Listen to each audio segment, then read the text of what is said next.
زہریلی قسط نمبر 6 عبید اللہ کا نمبر کو لے کر ملتان آ گیا۔ ملتان اولیاء کے شہر میں وہ اسے لے کر کئی مزارات پر گیا، فاتحہ خوانی اور دعا کرتے رہے، اور بعض جگہوں پر تو عبید اللہ نے فرمائش کر کر کنمبر سے دعا کروائی۔ اس طرح سے یہ بھی ایک طریقہ تھا کہ کسی کو درس دینے کا۔ وہ بہت مطمئن تھا کہ جو کام اسے سونپا گیا ہے اس نے بڑی جان فشانی سے انجام دیا۔ کئی بار ایسا ہوا کہ عبید اللہ کنمبر کو کسی درگاہ پر بیٹھے رہنے کا کہہ کر گھنٹوں کے لیے غائب ہو جاتا۔ کنمبر اس حوالے سے کبھی کوئی سوال نہیں کرتا تھا۔ وہ جان گیا تھا کہ وہ کسی خاص ڈیوٹی پر ہوتا ہے اور ضروری نہیں سمجھتا کہ اسے آگاہ کرے۔ ملتان میں ان کا قیام بابا صفرا روڈ پر تھا۔ یہاں پر شاہ شمس تبریز رحمۃ اللہ علیہ کا مزار کچھ دوری پر تھا۔ کنمبر کبھی اکیلا اور کبھی عبید اللہ کے ساتھ وہاں چلا جاتا۔ اپنی قیام گاہ پر عبید اللہ نے اسے ذکر خفقی اور مراقبہ کرنا سکھا دیا تھا۔ کنمبر کمال تیزی سے یہ منزلیں طے کرتا جا رہا تھا۔ پہلی بار اسے مکمل عبور کے ساتھ عبید اللہ نے مراقبہ کرنے کو کہا اور وہ پوری توجہ سے اپنا عمل کرنے لگا۔ اس نے تصور کی پرواز کا رخ اپنے اپائی گھر کی طرف موڑا اور ایک دم سے آنکھیں کھول دیں۔ یہ وہی وقت تھا جب اس کا گھر گوپال کی پھیلائی ہوئی غلاظت سے بھرا پڑا تھا۔ عبید اللہ نے وجہ پوچھی تو کنمبر کے بتانے پر گہری سوچ میں چلا گیا۔ کنمبر کا بس نہیں چل رہا تھا کہ وہ اڑ کر اپنے گھر پہنچے، مگر آگہی کے ساتھ ساتھ صبر، ضبط اور انتظار اس کی تربیت کا حصہ تھا۔ اسے اگلے حکم تک صرف انتظار کرنا تھا۔ کبود اور عارش بہت وقت سے گمسم سے تھے۔ عارش نے ایک بات کی طرف توجہ دلا کر کبود کو کسی اور سوچ میں ڈال دیا۔ گوپال اور آرنیکا دونوں کا جسم مختلف انداز میں کتوں کی خوراک ہی بنا تھا۔ اس مماثلت پر کبود بھی چونک پڑی۔ کیا آئندہ عارش کے ساتھ بھی ایسا ہی ہونے والا ہے؟ اس سوچ کے آتے ہی وہ بری طرح پریشان ہو گیا۔ پارسی لاشوں کو چھونے سے اجتناب ہی کرتے تھے۔ کیا جو لاشیں وہ چھوڑ کر آ جاتے تھے ان کا انجام بھی ایسے ہی ہوتا تھا؟ اس کے دل میں خیال آیا، اسے جاننا چاہیے مسلمان مرنے والے کا اتنا احترام کیوں کرتے ہیں۔ اپنی مخفی طاقت کو استعمال کر کے کیا وہ جان سکتا تھا اس احترام کا سبب کیا ہے؟ مگر پھر وہ خود اپنی سوچ کو جھٹک کر دوسرے معاملات کی طرف چل پڑا۔ کبوت نے ماتا رانی مندر میں جانے کا فیصلہ کر لیا۔ اب پیچھے ہٹنا بھی موت تھا اور آگے جانا بھی، لیکن آگے جانے میں کچھ چانس تھے، شاید کامیاب ہو جائے، سو اس نے چانس لینے کا فیصلہ کیا۔ عبید اللہ نے آنکھیں کھولی اور کنمبر کو تسلی دی، سب ٹھیک ہے، بس تھوڑا سا اور انتظار باقی ہے۔ اگلے روز عبید اللہ نے کنمبر کو خصوصی طور پر تیاری کا حکم دیا اور اس کے لیے نئے کپڑے بھی لے کر آیا۔ خود بھی بڑے احتیاط سے تیار ہوا، داڑھی کا خط کروایا۔ کنمبر تیار ہو کر جب آیا تو غضب کی کشش اس کے چہرے پر سجی تھی۔ عبید اللہ کو اس پر بہت پیار آیا۔ مغرب کی نماز ادا کر کے وہ اسے لے کر چل پڑا۔ کئی گلیاں موڑ راستے بدلتے رہے، پھر ایک ایسی سڑک پر چل پڑے جہاں دونوں طرف سے درخت لگے ہوئے تھے، ہر طرف سبزہ بہتات لیے ہوئے تھا۔ کنمبر آنکھیں پھاڑ پھاڑ کر دیکھ رہا تھا کہ یہ کون سا جہاں ہے۔ ایک مقام پر پہنچ کر عبید اللہ نے بیٹھنے کو کہا۔ بہت دیر تک دونوں خاموش بیٹھے رہے۔ تب ایک جانب سے نورانی چہرے والی ایک جماعت آ گئی اور بڑے منظم انداز سے صف آرا ہوئے۔ ایک تخت کہیں سے لا کر رکھ دیا گیا۔ تھوڑی دیر بعد ایک نورانی چہرے والے آ کر اس تخت پر بیٹھ گئے۔ کنمبر کو اشارے سے اپنے پاس آنے کو کہا۔ جب کنمبر ان کے روبرو، ان کے جسم میں عجیب سی سنسنی لہر دوڑ گئی۔ آنے والے بزرگ نے کنمبر سے بیعت لی، اپنی ایک انگلی دل کے اوپر رکھ کر کچھ پڑھتے گئے۔ ایسا لگ رہا تھا کہ اس کا دل اچھل کر باہر آ جائے گا، مگر جیسے جیسے وقت گزرتا گیا وہ سکون کے سمندر میں جیسے ڈوبتا گیا۔ نورانی چہرے والے بزرگ نے کچھ تسبیحات کرنے کو کہا، کتابوں کا سیٹ بھی دیا اور تاکید کی کہ تسبیحات کے ساتھ ساتھ ان کتابوں کا مطالعہ کرتے رہنا۔ پھر عبید اللہ کو پاس آنے کو کہا اور بہت دیر تک گفتگو کرتے رہے۔ دونوں سے فارغ ہو کر ایک طویل درس دیا۔ حیرت انگیز طور پر درس کا ایک ایک لفظ کنمبر کے دل پر نقش ہوتا گیا۔ درس کے اختتام پر وہ بزرگ چلے گئے۔ کنمبر نے وہاں موجود افراد کو دیکھا تو دنگ رہ گیا۔ ان میں ویران مسجد کے امام صف اول پر بیٹھے تھے۔ کبود جب اسلام نگر کے پاس پہنچی، حیرت انگیز طور پر ٹیلے کی جانب آنے والے راستے پر تھی۔ ٹیلے کے پاس پہنچ کر کبود رک گئی۔ وہ تھوڑی دیر تک اس میدان کو دیکھتی رہی، تب اچانک عبداللہ اس کو بالکل سامنے سے آتا دکھائی دیا۔ وہ اپنی روح میں چلا آ رہا تھا۔ کبود نے موقع دیکھ کر اپنا وار کیا۔ عبداللہ کے چاروں طرف سانپ گھیرا ڈال کر کھڑے ہو گئے۔ کبود کو حوصلہ ہوا، پہلی بار وہ کسی بندش میں نہیں آئی۔ عبداللہ نے سانپوں کو دیکھا تو رک گیا۔ نظر گھما کر دیکھا تو کچھ فاصلے پر کبود کھڑی تھی۔ دونوں کو نظریں ملی، دونوں کے چہروں پر بڑا کی سنجیدگی طاری ہو گئی۔ عبداللہ بولا، میری راہ کھوٹی نہ کر۔ زمین پر رینگنے والے یہ کیڑے جن کے بل پہ تم آسمان کی بلندیوں کے خواب دیکھ رہی ہو، یہ تمہیں زمین کی اتھاہ گہرائیوں میں لے جا سکتے ہیں۔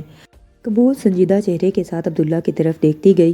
اب تک اس کے سانپوں کو اسے مضبوط بندشوں میں جکڑ کر بے بس کر دینا چاہیے تھا، یہ ایک دائرے میں مسلسل گھومتے جا رہے تھے۔ ایسا کیوں؟ کیا اس کا وار ناکام ہو گیا؟ عبداللہ نے اپنی انگلی سانپوں کی طرف کر کے کہا، وہ تو جان کر بھی انجان ہے، تم بھی مجھے نہیں جانتے۔ جس طرح اس کی انگلی گھومتی گئی، سانپ بھر بھر کر مٹی میں تبدیل ہوتے گئے۔ کبوت نے ایک سیکنڈ سے بھی کم وقت میں اپنے اور اپنے ساتھیوں کے گرد آگ کا حصار بنا دیا۔ عبداللہ ہنس کر بولا، کیوں زندگی میں ہی انہیں آگ کا ایندھن بنا رہی ہو؟ جاؤ اپنا رستہ لو۔ اس بار آنکھ کھلتے ہی جو الفاظ اس کے کان میں پڑے ان پر غور کرو، اپنے نہیں تو اس کے راستے پر آ جاؤ۔ یہ کہتے ہی کمبل لہرایا اور نظروں سے اوجھل ہو گیا۔ کبوت نے جب چاروں طرف نظر دوڑائی تو دیکھا کہ عبداللہ ٹیلے پر کھڑا تھا۔ اس نے مندر کی طرف قدم بڑھا دیے۔ وہاں سے عبید اللہ کا نمبر کو ریل کر ریلوے اسٹیشن پہنچا اور اسلام نگر کو جانے والی ٹرین میں سفار ہو گیا۔ نمبر بہت تبدیل ہو چکا تھا، متانت، سنجیدگی اور سکون اس کے انگ انگ سے پھوٹ رہے تھے۔ یہ جان کر وہ واپس اپنے گھر جا رہا تھا، اسے ماں باپ ماموں کے ساتھ ساتھ فقیر بہت شدت سے یاد آیا۔ اس کے دماغ میں فقیر کا کہا ہوا فقرہ، واپس جا، کوئی تیرا انتظار کر رہا ہے، بار بار گونجتا۔ اس کے دل پر کیا وہ ایک بار پھر مراقبہ کرے اور دیکھے کون ہے، مگر ضبط کر کے بیٹھا رہا۔ ٹرین منزل با منزل چلتے چلتے ایک اسٹیشن پر رکی، وہاں اتر کر وہ اب اسلام نگر جانے والی ٹرین میں سوار ہو گئے۔ ملیکا اسٹیشن پر اتر کر بیل گاڑی میں بیٹھ کر بلاخر اپنے آبائی گاؤں آ گیا۔ عین اسی وقت جب وہ اپنے گھر داخل ہوا، کبوت بھی اسی لمحے مندر میں داخل ہو گئی۔ نمبر سب سے پہلے قبروں والے کمرے میں گیا اور اپنے اوپر کنٹرول نہ رکھ سکا، بہت دیر تک ہچکیوں سے روتا رہا۔ عبید اللہ خاموشی سے ایک طرف کھڑا فاتحہ خوانی کرتا رہا۔ جب دل سے غبار دھل گیا تو چاروں طرف نظر دوڑائی، یہاں کی صفائی ستھرائی دیکھ کر حیران رہ گیا۔ پورے گھر میں گھوما مگر پورا گھر خالی تھا، مگر ہر چیز اسی کلینرز کے لکھے سے پڑی تھی جیسے وہ چھوڑ کر گئے تھے۔ لوگوں کو نمبر کی واپسی کا پتہ چلا تو اہل علاقہ ان سے ملنے آتے رہے۔ شام کے سائے گہرے ہوئے تو عبداللہ گھر میں داخل ہوا۔ کبوت کا بڑا شاندار استقبال کیا گیا، مگر اس کا دھیان کہیں اور ہی رہا۔ قیام کے لیے منتخب کمروں میں جا کر اس نے دروازہ بند کر لیا۔ صبح سے پہلے اس نے کسی سے کوئی بات نہیں کی۔ آج کا دن اس کے لیے کئی حیرتیں لے کر طلوع ہوا تھا جن کے بارے میں ابھی وہ بالکل انجان تھی۔ ایک پرتکلف ناشتے سے انصاف کرنے لگی۔ مندر کے پجاری کا بس نہیں چل رہا تھا کہ وہ خود پر زمین پر بچھا دے۔ وہ اس کی خوشنودی حاصل کرنے کے لیے بےتاب ہوا جا رہا تھا، مگر کبوت کا دماغ کئی معاملات میں الجھا ہوا تھا۔ وہ جلد دوبارہ کمرے میں آ گئی اور بڑی توجہ سے مستقبل کا حساب کرنے لگی۔ عبداللہ کو دیکھ کر کنمبر جیسے پتھر کا ہو گیا۔ عبداللہ خود ہی آگے بڑھا اور اس سے بغل گیر ہو گیا، پھر عبید اللہ سے بڑے اتفاق سے ملا جیسے وہ دو جاننے والے برسوں کے بعد ملے ہوں۔ عبداللہ نے ایک چھوٹی سی میز پر پڑتے دسترخوان کو اٹھایا اور دلیا نما شیرہ جو آج 3 پیالوں میں تھا لا کر دونوں کے آگے رکھ دیا۔ کنمبر کو یہ کھانا بہت پسند آیا۔ کھانے کے بعد عبداللہ نے کچھ آیات کی تلاوت کی اور تادیر ان کی تفسیر کرتا رہا۔ اس کا انداز اتنا دل نشیں تھا کہ الفاظ کا چناؤ ایسا تھا کہ دل کے تاروں کو چھونے لگے۔ عبداللہ جو کہ خود بھی اس راہ کا لمبے عرصے سے مسافر تھا، اللہ کی وحدانیت سے تعلق آیات کی تفسیر اس انداز میں سن کر گمسم ہو گیا۔ عبداللہ بولا، عام انسان جب عبادت کرتا ہے تو کئی بار پہلے سے پلان کر کے بیٹھا ہوتا ہے کہ آج نماز یا تلاوت کے بعد وہ یہ دعا کرے گا۔ بے شک اس میں کوئی حرج نہیں، مگر اللہ کی عبادت اس عقیدے کے ساتھ کرنا وہ ہے ہی عبادت کے لائق، گویا کسی اور لطف سے ہمکنار کرنے کے ساتھ ساتھ بندگی کا کسی بھی صحیح تک صحیح ادا کرنا ہوتا ہے۔ تہجد سے تھوڑا پہلے عبداللہ اجازت لے کر لیٹ گیا۔ سونے سے پہلے دونوں سے مصافحہ کیا اور کہا وہ بہت تھک گیا ہے، اب آرام کرنا چاہتا ہے، اور کمبل اوڑھ کر سو گیا۔ عبداللہ اور کنمبر اپنی روٹین کے مطابق ذکر اذکار میں مصروف ہو گئے۔ فجر کی نماز ادا کی گئی۔ کنمبر عبداللہ کے ابھی تک سونے سے پریشان ہو گیا۔ نماز کا وقت ہو جا رہا تھا اور عبداللہ بھی خبر سو رہا تھا۔ اس نے اسے اٹھانے کے لیے آواز دی، کوئی رسپانس نہ پا کر اٹھانے کے لیے آگے بڑھا اور بار بار ہلا کر اٹھانے لگا۔ جب بار بار آواز دینے اور ہلانے پر بھی عبداللہ کی جانب سے خاموشی رہی تو اس نے عبداللہ کو آواز دے کر بلایا۔ عبید اللہ نے آ کر چہرے سے کمبل اٹھا کر دیکھا تو انا للہ و انا الیہ راجعون پڑھ کر کمبل چہرے پر ڈال دیا۔ عارش کبوت کے کمرے میں جانے کے بعد باہر نکل آیا، پھر ادھر ادھر گھومنے لگا۔ یہ جب اس کو معلوم ہوا کہ کمبل پوش عبداللہ اب اس دنیا میں نہیں رہا، پہلے تو وہ یقین کرنے کو تیار نہ ہوا۔ پھر اچھی طرح تصدیق کر کے یہ خبر کبوت تک پہنچانے کے لیے دوڑ پڑا۔ کبوت کے لیے یہ خبر گویا نئی زندگی سے بڑھ کر تھی۔ اس کے راستے کا پہاڑ ہٹ گیا۔ اسے لگنے لگا کہ اب کوئی اس کے سامنے آئے تو وہ اسے چونٹیوں کی طرح مسل کر رکھ دے گی۔ اس کے حلق سے ایک بلند قہقہہ نکلا۔ اس کا بس نہیں چل رہا تھا کہ وہ تمام جہان کو اس خوشی میں شریک کر لے۔ وہ ناچے گائے اور جشن منائے۔ اس نے مندر کے پجاری کو بلایا اور اعلان کیا کہ آج شام وہ مندر میں آنے والے ہر عقیدت مند کو اپنے درشن دے گی۔ دور نزدیک ہر جگہ یہ پیغام پہنچا دے، شام کو مندر میں چراغاں کرو، اتنے چراغ جلاؤ کہ رات کو دن کا گمان ہونے لگے۔ یہ چراغ اگلے 3 دن تک بجھنے نہ پائیں۔ طرح طرح کے پکوان بنا کر ایک جگہ پر رکھ دو، آنے والے جتنا چاہیں اٹھا کر لے جائیں۔ اور اس کے ساتھ ہی ایک موٹی رقم اس کے ہاتھ پر رکھی۔ پجاری رقم دیکھ کر دنگ رہ گیا اور دیوی کے گن گاتے ہوئے اپنے کام میں جت گیا۔ کنمبر اور عبید اللہ بہت افسردہ تھے۔ کچھ دیر کے بعد عبید اللہ نے کنمبر کے کندھے پر ہاتھ رکھا اور کہا، عبداللہ کے سفر آخری کی تیاری کرنی ہے، خود کو سنبھالو۔ اب تم اس جگہ کے وارث ہو اور اپنی ڈیوٹی ہر جذباتی وابستگی سے ہمیشہ آگے رہ کر جینے کی عادت ڈال لو۔ تبھی دروازے پر دستخط ہوئی۔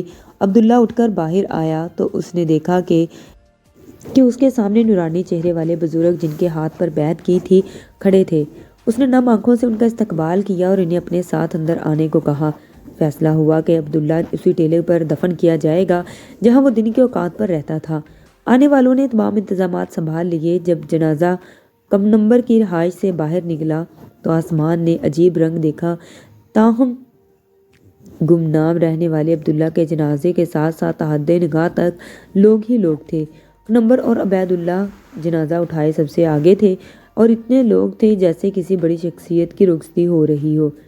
ایک بار کنمبر کو ایسا لگا پرندوں کا یہ گول بلندی پر جنازے کے ہمراہ ہے۔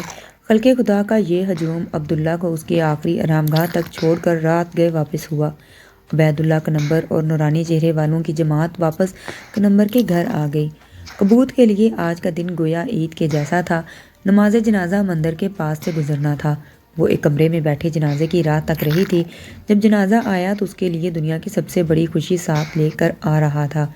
جنازے کو کندھا دینے والے کنمبر کو دیکھ کر اس کا دل جھوم اٹھا۔ وہ خود کو اس صدی کی عظیم فاتحہ تصور کرنے لگی جس گورے مقصود کی تلاش میں وہ اس کے پیروکار رات دن ایک کر چکے تھے۔ بڑی متانت کے ساتھ جنازے کو کندھا دے کر چلا آ رہا تھا۔ وہ اس کے تصور میں گم ہو گئی۔ یہ احساس ہی کھو بیٹھی کہ وہ کہاں ہے۔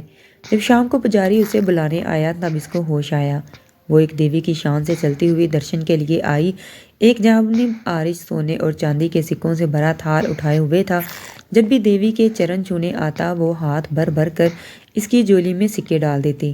عقیدت مند حسن اور دولت کی اس دیوی کے ایک ساتھ درشن کرتے اور اپنی جیبیں اس کے قدموں میں جھکاتے اور اس کے گن گاتے الٹے قدم چلے جاتے۔ خوشی اس کے انگ انگ سے پھوٹ رہی تھی اور اسی خوشی سے جہاں اس کے دل کے تار بج اٹھے تھے وہیں خوشی کا عکس اس کے چہرے پر قوس قزح کا منظر پیش کر رہا تھا۔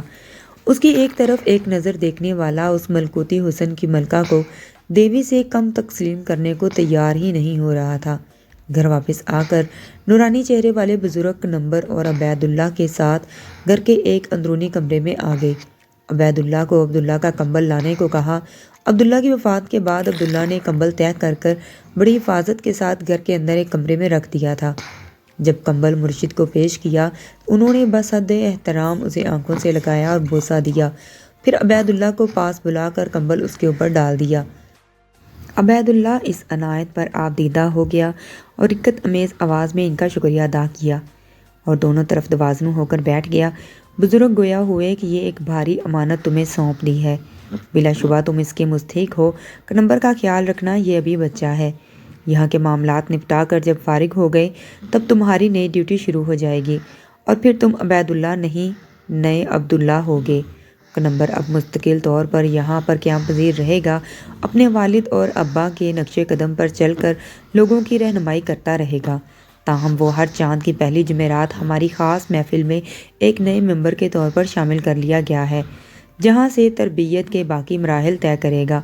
یہاں سے روانگی سے پہلے عبداللہ کنمبر کی ہم نسب لڑکی ڈھونڈ کر دونوں کی شادی کروا کر اپنی نئی ڈیوٹی پر چلا جائے۔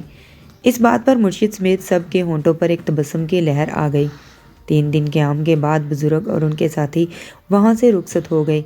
جانے سے پہلے ساری جماعت نے ایک نمبر کو گلے لگا کر خوش آمدید کہا۔ قبروں میں مدفن 3 شخصیات کی مغفرت اور بلندی درجات کی دعا کی۔ کبوت 3 دن تک جشن مناتی رہی اور اس کے بعد خصوصی طور پر تیار ہو کر کنمبر سے ملنے اس کے گھر پہنچی۔ اس کے ہمراہ عارش اور اس کی 2 کنیزیں بھی تھیں۔ دروازے پر دستک دی۔ عجیب قسمت تھی، کنمبر دروازے کے پاس ہی تھا۔ اس نے آنے والوں کے لیے دروازہ کھولا تو سامنے کبوت کو کھڑے دیکھ کر آنے کا مقصد دریافت کیا۔ جی آپ کون ہیں اور کس سے ملنا ہے؟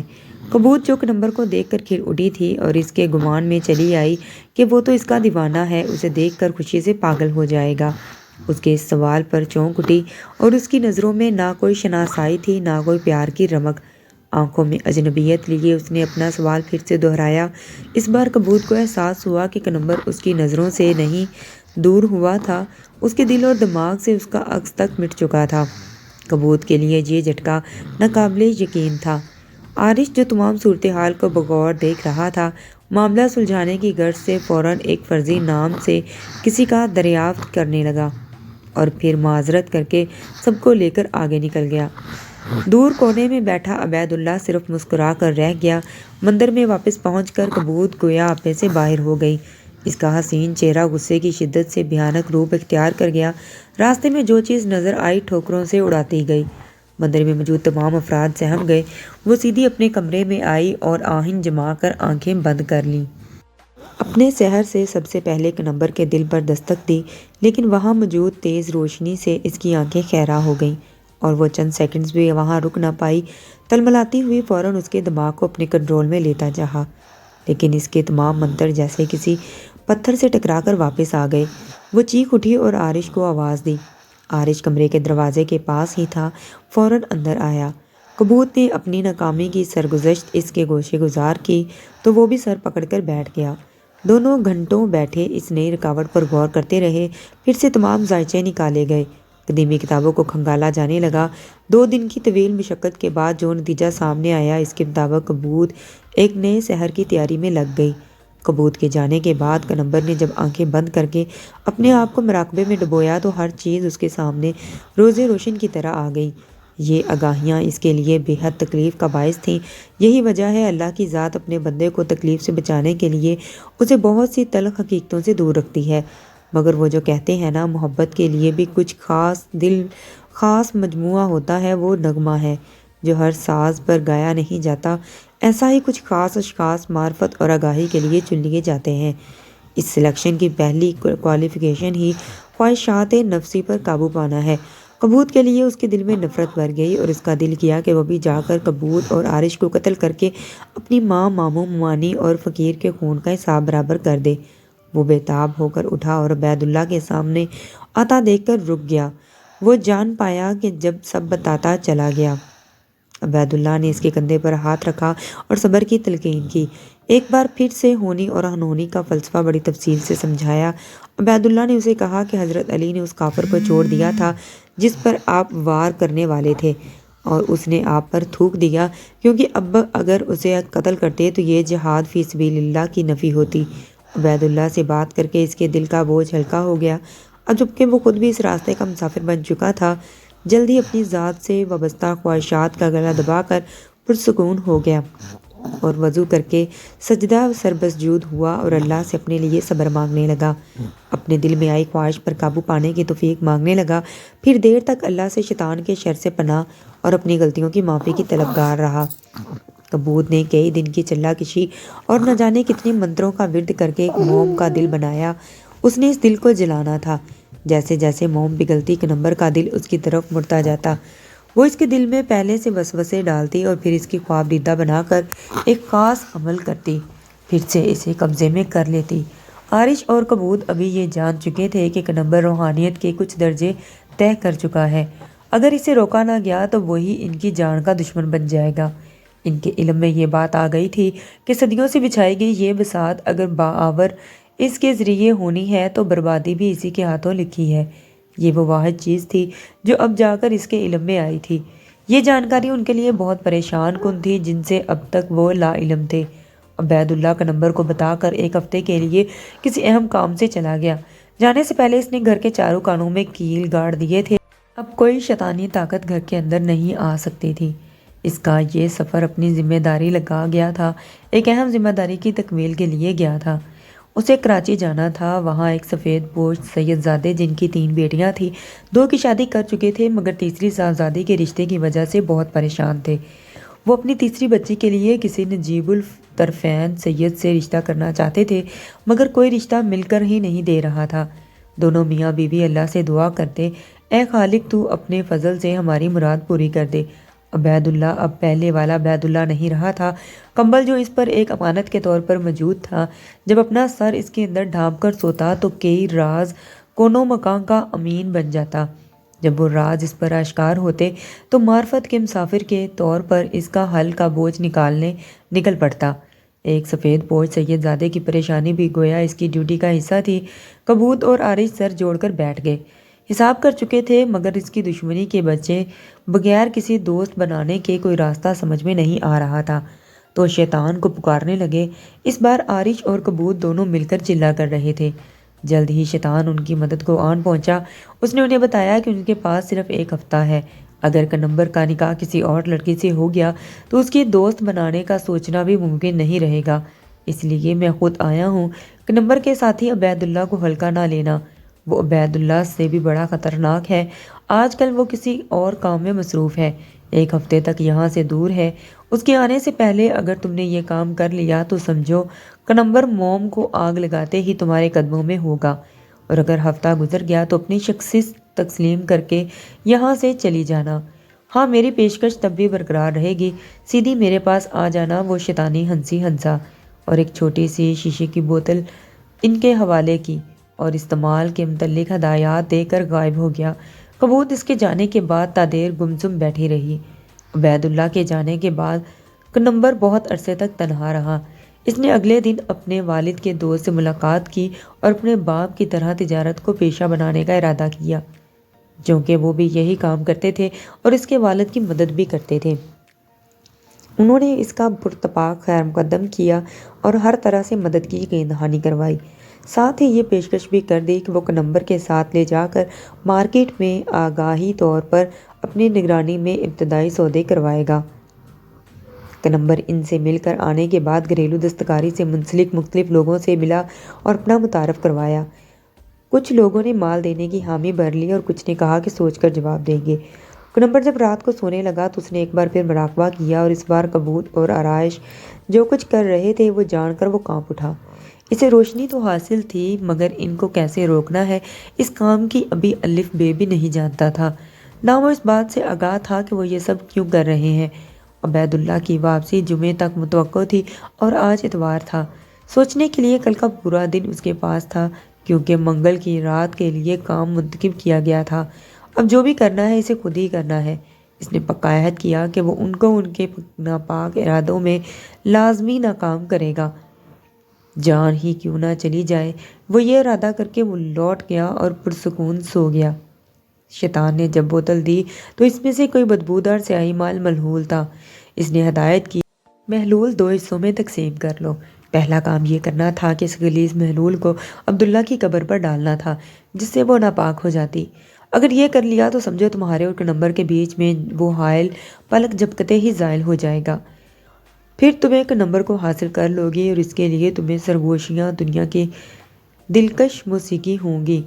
اگر اس میں ناکام ہو تو اس محلول کا جو باقی حصہ ہے اس کا کم سے کم 1 قطرہ کسی ذریعے سے عبداللہ کے کھانے میں شامل کر دو۔ اگر کامیاب ہو گئے تو سمجھو کہ وہ اپنے دین سے گیا، پھر تمہارا مذہب اختیار کرے گا اور تم سے شادی کر لینا، مگر یہ آخری مرحلہ ہے، صرف وقت 1 ہفتہ ہے۔ عارش دن کے وقت ٹیلے کے قریب جائزہ لینے گیا۔ اس نے دور دور سے لوگوں کو دیکھا کہ لوگ قبر پر آ رہے تھے۔ یہ بات اس کے لیے تھوڑی پریشانی کا باعث تھی لیکن اس نے رات کو آنا تھا۔ منگل کی صبح تک کنمبر کو کوئی حل نہ سوچ سکا۔ وہ بار بار مراقبہ کر کے حالات کا جائزہ لیتا رہا۔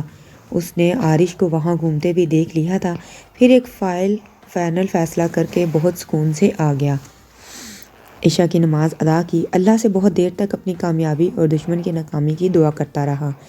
دعا کے بعد وہ ایک مؤثر ارادے کر کے اٹھا، اپنے والد کی تلوار جسے پہلے ہی تیز کر چکا تھا پکڑی اور جا کر عبداللہ کی قبر پر بیٹھ گیا۔ وہاں بیٹھ کر عارش کا انتظار کرنے لگا۔ عارش رات گئے ٹیلے کے پاس پہنچ گیا اور بغور جائزہ لیتا رہا۔ دور دور تک جب کوئی بندہ بشر نظر نہیں آیا تو قبر کی طرف چلنا شروع ہو گیا۔ ادھر قبر نے بھی تلوار کے ساتھ اپنی گرفت مضبوط کر لی۔ عارش نے ٹیلے کی چڑھائی پر ابر قدم رکھا ہی تھا کہ ایک جسیم کتا کہیں سے نکل آیا اور اس کا رستہ روک کر کھڑا ہو گیا۔ عارش کے جسم میں ایک سرد لہر دوڑ گئی مگر فوراً سنبھلا اور کتے پر ایک جدائی آگ کا گولا پھینک دیا۔ آگ اس کے جسم سے ٹکرا کر گری مگر کتا اپنی جگہ سے 1 انچ نہ ہٹا۔ یہ منظر کنمبر کے لیے حیرت انگیز تھا۔ عارش نے ہاتھ ہوا میں لہرایا اور ایک چمکتا ہوا خنجر پلک جھپکتے ہی کتے کی گردن میں پیوست کر دیا، مگر اس بار حیران ہونے کی باری عارش کی تھی۔ اسے لگا جیسے اس کا وار ہوا سے بنی مخلوق پر تھا۔ وہ اپنی ہی طاقت کے بل پر آگے جا گرا۔ غلاظت والی شیشی اس کے ہاتھ سے نکل کر نہ جانے کہاں چلی گئی۔ اس نے اپنی شیطانی طاقتوں کو استعمال کرنا چاہا مگر تمام منتر اس کے دماغ سے جیسے مٹ گئے۔ وہ بار بار منتر دہراتا مگر الفاظ جیسے حلق میں کہیں اٹک جاتے۔ یہ وہ 2-4 الفاظ کے بعد باقی منتر بھول جاتا۔ ابھی وہ اسی بات سے پریشان تھا کہ یہ سب کیا ہو رہا ہے۔ کہیں سے ایک ساتھ 6-5 کتے آئے اور اکٹھے آن پڑے۔ کنمبر دور کھڑا یہ سب دیکھتا رہا۔ کتوں کے منہ سے لٹکتی ہوئی زبانیں، مضبوط دانتوں کو دیکھ کر عارش کی روح فنا ہو گئی۔ پوری طاقت سے استعمال کر کے اٹھنا چاہا مگر وہ کسی اندیکھی بندش میں خود کو قید محسوس کر رہا تھا۔ اسے اب بس اپنے جسم پر جگہ جگہ تیز خنجر پیوست ہوتے محسوس ہو رہے تھے۔ جنتر منتر گویا اڑن چھو ہو گئے۔ کنمبر اپنی جگہ سے اٹھا کیونکہ عارش اس کو اب صحیح سے نظر نہیں آ رہا تھا۔ مزید دیکھنے آگے بڑھا۔ کتے کنمبر کو اپنی موجودگی محسوس کر کے ایک دم غائب ہو گئے اور ساتھ ہی عارش نے جسمانی طور پر خود کو ہر بندش سے آزاد محسوس کیا۔ عارش نے کنمبر کو تلوار بدست دیکھا تو اس کی روح فنا ہو گئی۔ اسے لگا یہ سب کنمبر کی کسی روحانی طاقت کا کرشمہ تھا۔ اسے یہ خبر کبوت تک پہنچانی تھی۔ اس نے آخری مکاری کی۔ وہ سانس روکنے میں ماہر تھا۔ جیسے کنمبر پاس آیا عارش سانس روک کر خود کو مردہ ظاہر کرنے لگا۔ کنمبر اس کو اس حالت میں دیکھ کر آگے نکلتا رہ گیا اور عارش کچھ دیر کے بعد اپنی تمام ہمت جمع کر کے اٹھا اور بمشکل خود کو گھسیٹ گھسیٹ کر مندر کی طرف جانے لگا۔ اس نے اپنی شیطانی طاقت پھر سے آزمانی چاہی مگر شاید شیطان نے اس سے ناراض ہو گیا تھا۔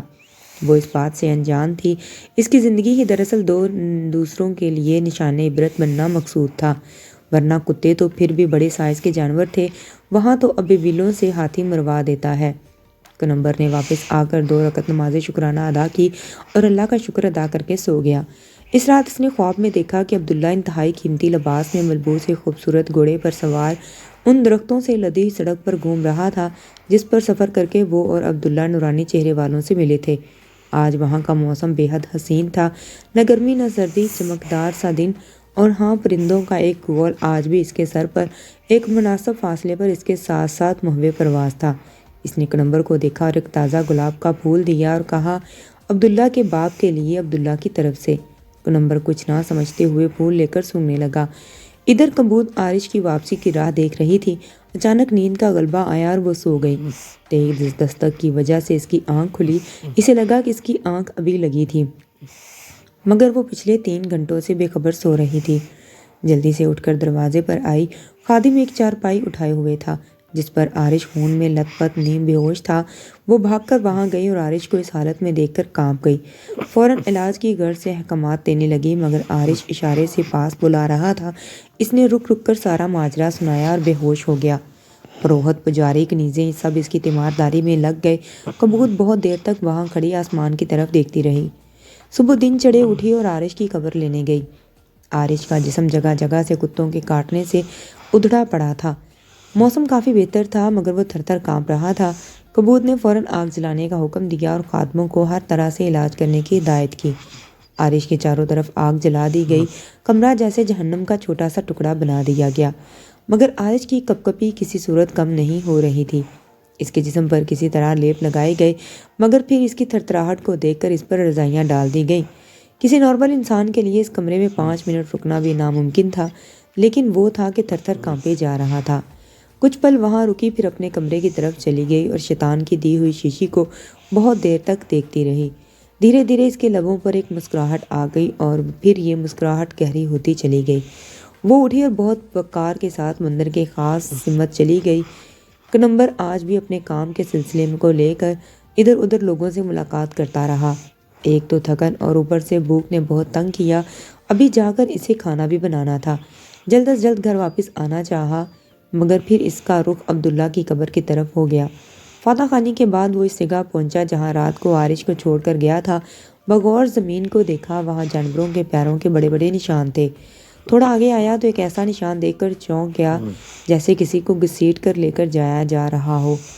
اب بھی وہ نہ پختہ تھا یہاں سے جانے، اور تب سے اب تک اس نے ایک بار بھی اس معاملے کو دوبارہ نہیں دیکھا تھا۔ اب وہ جلد از جلد اپنے گھر پہنچ کر نماز ظہر ادا کرنا چاہتا تھا، کھانا بنانا تھا اور اس معاملے کو بھی دیکھنا تھا۔ وہ تیزی سے گھر کی جانب جا رہا تھا۔ گلی کے کونے پر کھڑی ایک چادر پوش عورت جو شاید اسے بلا رہی تھی، مگر وہ اپنے ہی خیالوں میں مگن چلتا گیا۔ وہ گھر پہنچا، وضو بنایا، تب دروازے پر دستک ہوئی۔ نمبر کے پوچھنے پر بتایا کہ ہم نے آج دعوت کی تھی، آپ کو بلانے آیا تو آپ تھے نہیں، میں آپ کے حصے کا کھانا لے کر آ گیا ہوں، آپ کھا لیں۔ کنمبر نے ہاتھ سے اشارہ کیا، کھانا وہاں رکھ دو، میں نماز پڑھ کر کھا لوں گا، پھر تم آ کر برتن لے جانا۔ اس نے اس غیر متوقع مدد پر دل ہی دل میں رب کا شکر ادا کر رہا تھا اور نماز پڑھنے لگا۔ کبوت اپنے کمرے سے نکل کر وہاں گئی جہاں کھانا تیار کیا جاتا تھا۔ اس نے اپنی کنیزوں کو حکم دیا کہ وہ 5 بہترین پکوان تیار کرے، اعلیٰ ترین برتنوں میں ڈال کر ایک ہی ٹرے میں رکھ کر اس کے کمرے میں پہنچا دیں۔ کبوت جان گئی تھی کہ اب اس کے ساتھیوں میں سے کوئی باقی نہیں بچا، اب جو بھی کرنا ہے اسے خود ہی کرنا ہوگا۔